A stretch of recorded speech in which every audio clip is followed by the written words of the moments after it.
This is an opportunity for us to begin to get our fiscal house in order. You think about it, there hasn't been a budget in the United States Congress for 6 years.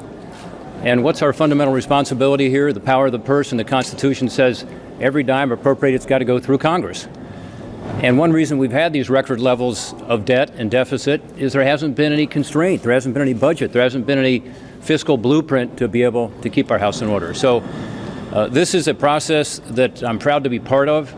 Every member of Congress, Republican or Democrat alike, will have an opportunity to offer their ideas.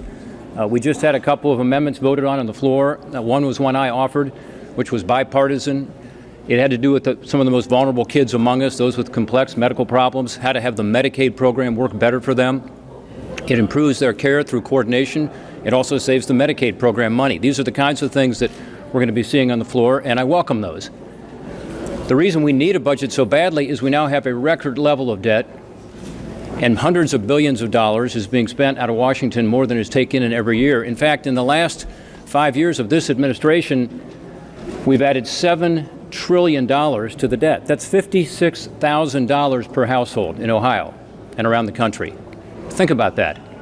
In the president's budget, by the way, he adds another $8 trillion of debt on top of that $7 trillion. By the time this president's out of office, it's very likely that he will have added more to the debt, the public debt, than every single president in the history of our country combined. This budget, on the other hand, actually gets to balance over 10 years. It actually begins the process of not just stopping spending hundreds of billion dollars more every year than you take in, but also the process of getting our debt down. The Nonpartisan Congressional Budget Office has looked at this issue and said, you know what, having these high levels of debt and deficit hurts the economy. It's really no wonder we've had the weakest economic recovery since the Great Depression. A lot of it has to do with the fact that we have this overhang of debt and deficit.